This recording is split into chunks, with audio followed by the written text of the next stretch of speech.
Latest chika, good news! Magkaka-season to ang Can't Buy Me Love. Totoo ba? Yan ang bulong-bulungan online.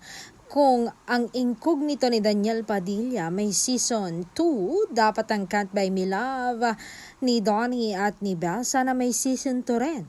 Sabi ng netizens, for sure abangan ito ng publiko ang pagbabalik ni Ling at ni Bingo.